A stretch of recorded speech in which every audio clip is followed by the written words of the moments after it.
Di mana materi pertama itu ada terkait keterampilan attending.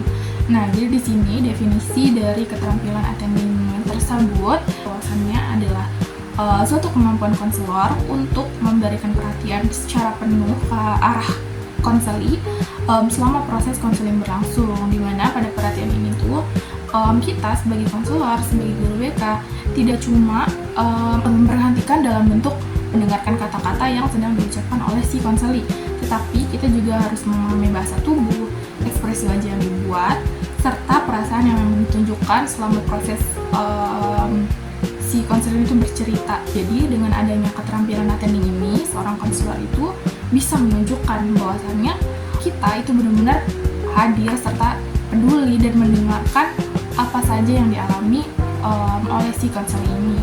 Oke, selanjutnya di sini ada pembahasan terkait tujuan dari keterampilan attending ini. Di poin pertama itu ada membangun rasa nyaman. Nah, maksud dari membangun rasa nyaman ini adalah dengan kita seorang konselor bisa membangun rasa nyaman ke konseli, maka akan menciptakan suasana yang lebih aman serta tidak mengancam untuk si konselinya ini. Nah, kemudian di tujuan yang kedua di sini ada meningkatkan kepercayaan diri. Nah, maksud dari meningkatkan kepercayaan diri itu dimana ketika seorang konselor menunjukkan perhatiannya secara penuh ke arah si konseli. Nah, maka nantinya konselor itu akan merasa lebih dihargai. Kemudian di tujuan terakhir di sini ada membantu konseli untuk lebih terbuka. Nah, maksud dari poin dari tujuan terakhir ini itu adalah di mana rasa nyaman serta percaya yang kita berikan kepada konseli itu akan mendorong konseli untuk bisa lebih jujur serta terbuka dalam menyampaikan permasalahannya. Oke, selanjutnya di sini saya akan menjelaskan terkait aspek dari keterampilan attending ini. Yang pertama itu terkait dari kontak mata. Nah, jadi kontak mata yang wajar itu bisa menunjukkan bahwasannya seorang konselor itu fokus gitu kepada konseli. Nah, di mana pastinya hal ini tuh bisa membantu membangun hubungan yang lebih dekat. Tetapi juga kita sebagai konselor itu tetap harus melakukan kontak mata secara alami supaya tidak membuat konseli ini tuh merasa tertekan. Dan di aspek yang kedua di sini ada sikap tubuh. Di mana sikap tubuh yang lebih terbuka, kayak contohnya dengan menghadap ke arah konseli dan sedikit condong ke depan, di sini sekitar 45 derajat, itu tuh bisa menunjukkan kesiapan kita untuk mendengarkan ke si konselinya ini. Nah, di mana sikap tubuh yang benar itu tuh bisa memberikan kesan bahwasanya kita sebagai konselor, sebagai guru BK itu benar-benar tertarik dengan apa yang memang ingin diceritakan oleh si konselinya. Nah, kemudian ekspresi wajah. Nah, di mana ekspresi wajah yang sesuai dengan situasi itu bisa membantu menunjukkan empati ke si konselinya ini. Kemudian aspek yang keempat ada nada suara. Nah, jadi nada suara yang lembut, tenang, serta tidak menghakimi itu bisa membuat si konselor itu merasa lebih aman. Nah, di aspek yang terakhir di sini ada respon verbal. Nah, dengan kita mengucapkan singkat gitu, baik itu iya saya paham, ataupun dengan mengulangi inti dari pembicaraan yang diceritakan oleh konselor itu bisa menunjukkan bahwasanya seorang konselor itu benar-benar mendengarkan serta mengikuti alur dari pembicaraan yang sedang diceritakan. Selanjutnya di sini ada tahapan dari keterampilan attending. Di sini itu ada menyambut konseli. Nah, di sini pada tahap awal pertemuan, seorang konselor itu harus bisa menunjukkan sikap yang ramah, terbuka, serta siap untuk membantu konseli. Di sini itu ada fokus mendengarkan. Nah, di mana dalam fokus mendengarkan itu selama si konselor itu berbicara, seorang konselor itu harus bisa benar-benar fokus serta tidak memotong pembicaraan dan tidak mendistraksi terkait hal-hal yang kita lakuin. Di tahap terakhir di sini ada dengan memberikan respon perhatian.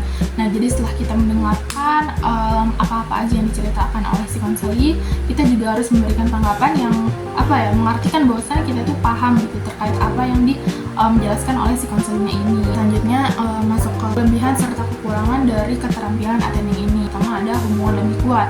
Nah, maksudnya di sini dalam keterampilan attending sebagai seorang konselor atau guru BK bisa mempererat hubungan dengan konseli gitu. Kelebihan yang kedua di sini ada di mana konseli bisa merasa lebih dihargai.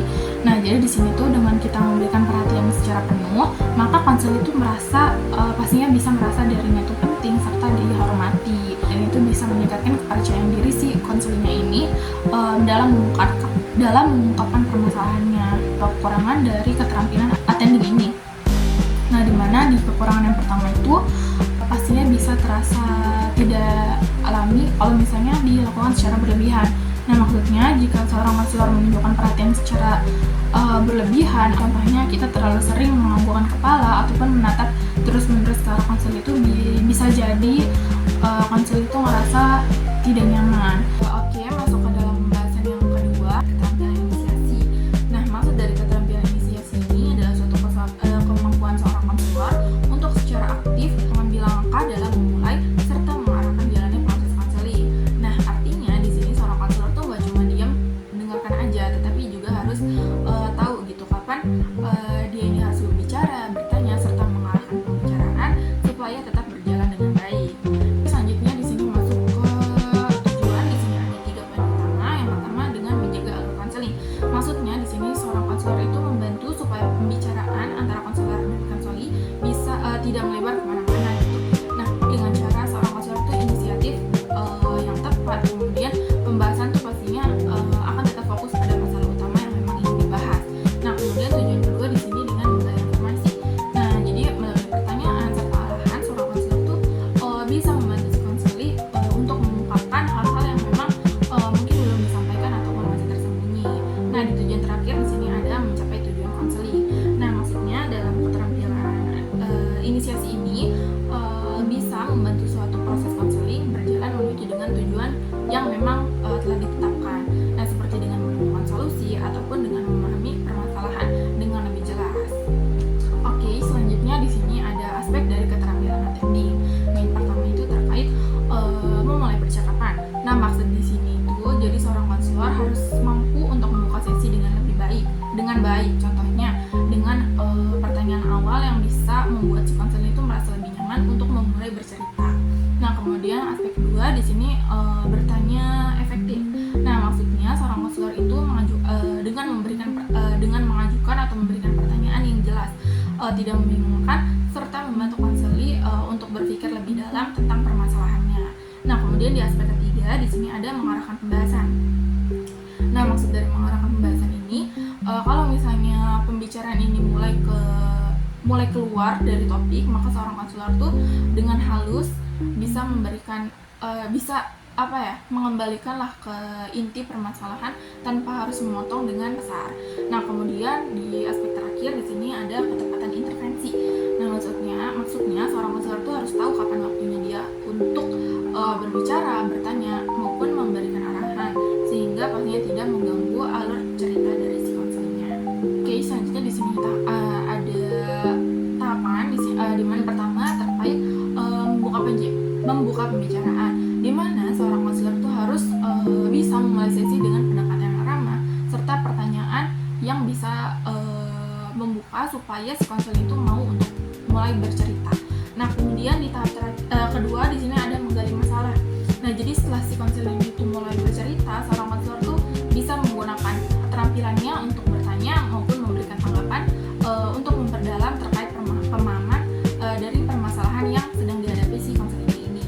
Nah, di tahap terakhir di sini ada dengan mengarahkan fokus.